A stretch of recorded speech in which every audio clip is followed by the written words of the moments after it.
आज हम बना रहे हैं सिंधी लंच थाली। जी हाँ, सिंधी लंच थाली बहुत ही लजीज होती है और काफ़ी आसानी से बनाई जाती है। हमने एकदम सिंपल सी रेसिपी शेयर की है। मैं निकिता आहूजा स्वागत करती हूँ आप सभी का मेरे चैनल में। तो चलिए शुरू करते हैं। सिंधी लंच थाली में आज हम बना रहे हैं बीह पटाटा रस में चावल और फ्राइड मिर्ची। बीह पटाटा यानी कमल ककड़ी या जिसे लोटस स्टेम भी कहा जाता है। इंग्रेडिएंट्स आप यहाँ से नोट डाउन कर लीजिए।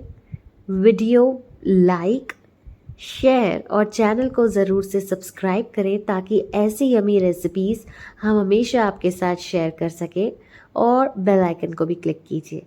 तो सबसे पहले हमने यहाँ पर कमल ककड़ी ली है। आधा किलो कमल ककड़ी का इस्तेमाल किया है। ये आप देखेंगे मार्केट में ऐसी वाइट होनी चाहिए तो ही ये अच्छी रहती है। चलिए अब हमने इसे स्लांट में कट कर लेना है। ऐसे ना ये बहुत सुंदर दिखती है सब्ज़ी बनाने वक्त। आप चाहें तो इसको राउंड शेप में भी कट कर सकते हैं, लेकिन मेरे घर पर हम हमेशा इसी तरीके से इसे कट करते हैं। अब हमने इन्हें बॉईल कर लेना है।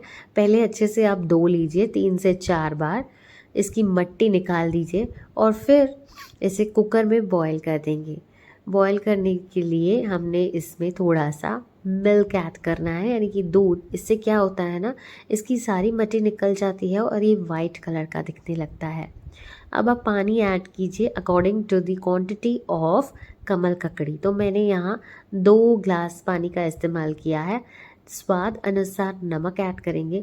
इन सारी चीज़ों को बढ़िया तरीके से मिक्स कर लेंगे और फिर क्या करेंगे, ढक्कन लगा देंगे और इन्हें 4 से 5 विसल्स तक कुक करेंगे। ये डिपेंड करता है कमल ककड़ी की तासीर पर। अगर कमल ककड़ी की तासीर जो है वो हार्ड है तो भी गलने में टाइम लगेगा, वो आप देख लें। अब हमने उसी कुकर में 2 बड़े चम्मच तेल का इस्तेमाल किया है और इसमें तेज़ पत्ता, हींग ऐड करेंगे और महीन कटी हुई प्याज। प्याज को हमें अच्छे से भून लेना है। कब तक भुनना है, इसे पिंकिश कलर होने तक भुनना है, ब्राउन नहीं करेंगे। और इसमें जिंजर गार्लिक पेस्ट ऐड करेंगे। मैंने इन्हें क्रश कर लिया था हाथों की सहायता से। हरी मिर्चें जितना आप तीखा प्रेफर करते हैं और इन सबको मिला लीजिए। ये सब्ज़ी बहुत ही लजीज बनती है और काफ़ी आसान भी है बनाना। चलिए अब पिंक हो चुके हैं प्याज, तो हमने इसमें हल्दी और लाल मिर्च ऐड कर देना है ताकि जो सब्ज़ी का कलर है वो बहुत ही बढ़िया आए। थोड़ा सा आप पानी ऐड कर दीजिए, मसाले बर्न ना हो जाए इस कारण से, और इन्हें 5 मिनट तक इसी तरह चलाते रहिए। आफ्टर 5 मिनट्स हम इसमें ऐड कर देंगे ये कमल ककड़ी जो हमने बॉईल कर रखी थी ना, वही ऐड करनी है और इसे हमने एक और विसल लगानी है। मैंने पहले 4 विसल्स लगाई थी और अब मैं प्याज के साथ इसे 1 विसल तक ही कुक करूँगी, ज़्यादा नहीं। तो अच्छे से हमें इनको मिला लेना है ताकि इनके फ्लेवर्स कंबाइन हो जाए और 1 विसल तक कुक करना है। आफ्टर 1 विसल हमने इसमें धनिया पाउडर ऐड करना है और ये आलू बड़ी साइज़ में ही आप कट करें तो ही सुंदर दिखते हैं इस सब्ज़ी में। मैंने एक ही आलू का इस्तेमाल किया है क्योंकि कमल ककड़ी ऑलरेडी मेरे पास बहुत है। तो इसे मैं 3 से 4 मिनट तक लगातार चला रही हूँ और इसमें तुरंत ऐड करेंगे टमेटो प्यूरे। तो मैंने यहाँ 3 टमाटर का इस्तेमाल किया है। टमाटर जाते ही हमने इसमें नमक ऐड कर देना है ताकि जल्दी से कुक होने लगे और इसे बढ़िया तरीके से मिक्स कर लेना है। लगभग आप अभी 10 मिनटों के लिए इस सब्ज़ी को इसी तरह से बीच बीच में चलाते रहिए। और फिर स्वाद के लिए इसमें कसूरी मेथी भी ऐड करेंगे, गरम मसाला। कसूरी मेथी आप कोई भी सब्ज़ी में ऐड करते हैं ना तो उसका फ्लेवर ऑटोमेटिकली 2 गुना बढ़ जाता है। ट्राई करके देखिए, मेरी ना सुने, खुद प्रैक्टिकली ट्राई कीजिए।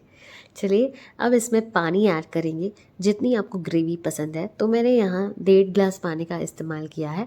इन्हें अच्छे से चला लूँगी। देखिए टमाटर अच्छे से पक चुके थे, गल चुके थे, उसके बाद ही हमने पानी ऐड किया है। अब पानी ऐड कर दिया, थोड़ा सा धनिया पत्ता ऐड कर दिया और क्या करना है, अब इनको मिलाने के बाद वापस से हमें विसल लगानी है। यानी हमने एक विसल प्याज के साथ लगाई और टमाटर के साथ 2 विसल्स लगाएंगे, या जब तक आपका कमल ककड़ी जो है वो गलने लगे। कमल ककड़ी अच्छे से गल जाता है, वो आप चेक कर लीजिए इस स्टेज पर। अगर ये सॉफ्ट है, मशी हो चुका है, तो ज़्यादा सीटी लगाने की ज़रूरत नहीं है। अगर कड़क है तो आप एक और सीटी लगा दीजिए। चलिए इन सारी चीज़ों को मिला देंगे। ये सब्ज़ी जो है ये तैयार हो चुकी है। तो अब चावल बना लेते हैं। चावल बनाना तो आप अच्छे से जानते हैं। मैं यहाँ पे ज़ीरा राइस बना रही हूँ। थोड़ा सा तेल ऐड कर दिया है ज़ीरा, और ये चावल मैंने यहाँ बासमती चावल का इस्तेमाल नहीं किया है, क्योंकि बासमती चावल क्या होता है ना, उसका छिलका उतर जाता है और वो हमें कोई भी न्यूट्रिशन नहीं देता है। इसीलिए जब गेस्ट वगैरह आते हैं ना, तो रेयरली आप बासमती का इस्तेमाल कीजिए। रोज़ाना में जो नॉर्मल चावल होते हैं उसका इस्तेमाल कीजिए, क्योंकि उसका छिलका ज़्यादा नहीं उतरा रहता है एज़ कम्पेयर टू बासमती। अब चावल कैसे बनाते हैं वो आप बखूबी जानते हैं। इसके बाद हम हरी मिर्चों को फ्राई कर लेंगे। ये बड़ी सी मिर्चें आती हैं ना, जो मिर्ची के पकौड़ों में भी इस्तेमाल की जाती है, उसमें हमें क्या ऐड करना है, इस तरीके से कट करते हुए बीच में से आमचूर और नमक मैंने उनको मिक्स कर लिया था और इस तरीके से ऐड कर रही हूँ। मुझे मिर्ची हाथ में पकड़ने से एलर्जी है, इसीलिए मैं स्पून से ऐड करती जा रही हूँ। और अब मैंने 1 चम्मच तेल में ही, यानी 1 टेबल स्पून तेल में ही इन्हें फ्राई कर लेना है। अच्छे से इनका कलर जो है चेंज होने लगे, आप इसे फिर ही फ्लिप कर दीजिए। बहुत सा धुआं उड़ता है तो एग्जॉस्ट फैन चालू कर दीजिएगा आप, और इसके बाद इसके ऊपर प्लेट रख लीजिएगा ताकि आपको खांसी ना हो और ये भी अच्छे से फ्राई होने लगे। तो लगभग 10 मिनट्स का टाइम लगेगा इस मिर्ची को बनाने में। और ये आपकी गर्मा गर्म सिंधी लंच थाली रेडी हो चुकी है, जिसमें मैंने बनाया है बिह पटाटा रस में कमल ककड़ी की सब्ज़ी। वाइट राइस के साथ खा रहे हैं। आप चाहें तो भुगा चावल का इस्तेमाल भी कर सकते हैं। और ये खट्टी खट्टी गरम गरम हरी मिर्चें, ये तो बहुत ही टेस्टी लगती हैं। आप इसे सिर्फ रोटी के साथ खाएंगे ना, फिर भी बहुत गजब लगती है। चलिए ये रेसिपी आप भी बनाएं और कमेंट में मुझे बताएं कैसी रही। वीडियो लाइक, शेयर और चैनल को सब्सक्राइब करना ना भूलें। मिलते हैं अगले एपिसोड में एक न्यू रेसिपी के साथ। Until then follow us on all social media platforms, Instagram Nikita cookbook, Facebook, YouTube, Twitter Nikita Ahuja. This is me Nikita signing off. Bye bye, take care, stay healthy, stay happy, stay safe.